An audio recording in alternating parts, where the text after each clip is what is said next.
Day 24 of 365 Days of Our Abundant Life series. 2 Peter chapter 1 verses 3 and 5. By His divine power, God has given us everything we need for living a godly life. In view of all this, make every effort to respond to God's promises. Today's topic title, God says, "What I require of you, I give to you." I never ask anything of you that I do not also provide to you. I do not expect you to attain true godliness on your own. In fact, you can't. You must have everything provided for you by me. You need to know me, and I have made myself known to you. You need to take hold of my promises, and I have held them out to you. But while I have given you everything you need, this does not mean that you should be passive. My goodness and my promises should inspire your every effort to delve further and further into my endless grace. You must work out your salvation even as I am at work in you. Wherever you are today in your journey toward godliness, take the next step. Make every effort because I am worth it. The mark of true salvation is divine power employed for growing godliness, an increasing love for me, and walking in my ways. Gawa naman tayo ng reflection. O di ba parang high school lang, yung may papanood na mga movie or may pabasa na article yung teachers natin, then after that, pasubmitin tayo ng, okay, so you submit reaction paper, gano'n. Parang gano'n lang ba? Well, anyways, so God requires us some things to do, no? And you should not fear na hindi natin kayang gawin or whatever, because everything that He requires us, He already provided everything that we need. So even salvation nga, di ba? We need salvation. So He provided Jesus Christ to us. So He is the ultimate fulfillment of God's requirement.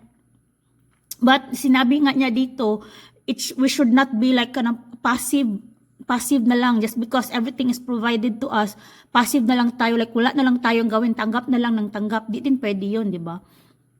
So there, like for example, God requires us to do good, be faithful, be just, and walk humbly with God. And these are all only possible because He provided us the ability or the capacity to do this. And these are only possible only nga lang if you have God in your heart. Lagi nga nating naririnig na God is love, love one another, ganun ba? So, Jesus Christ is the ultimate fulfillment of God's requirement. We also just have to act. Like, for a very first step is accept Him, and then, with the guidance of the Holy Spirit and divine power, you would also slowly transform your life. Kung baga parang yung seed ba, you were provided the seed and it's up to you na to plant it para then alagaan yung tanim para tumubo and then mamunga, ganun. And then there are yung, diba, Jesus also requires us to be fishers of men. So ganun. So hindi ka lang provide ng fish, no? Dahil nakakapagod din kaya yun, ikaw na lang lagi nag-provide. So rather than just providing the fish, so mamingwit ka din ng mga fishermen na katulad mo ba? And then turuan mo din silang mangisda. Marami na kayong mga fishermen, marami na ma-produce na fish ba? Gets nyo? Or another example, si Juan Tamad. Diba, si Juan Tamad, gusto niya kumain ng mansanas, yun, may nakita siyang mansanas. Sobrang tamad niya. Imbis ang gawin niya na lang is, parang, all he needs to do is pick the apple, but sa sobrang tamad niya, he just waited for it to fall from the tree. Ayun na, nag-exit tuloy dahil sa, walang nakain ba? So, kumbaga, hindi tayo tanggap lang ng tanggap, we also have to act on our side. Bale, first step talaga is to acknowledge God in your life muna. And then, in Galatians, diba, it talks about the fruit of the Spirit. So,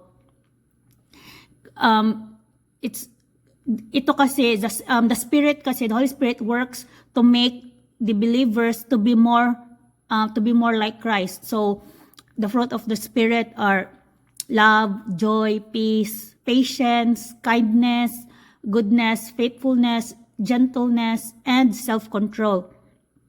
So, these are all given to us. The next thing is, how do we act on this? No, we're enabled in, nasa sa atin na yan eh. When you acknowledge God, you have this quality na.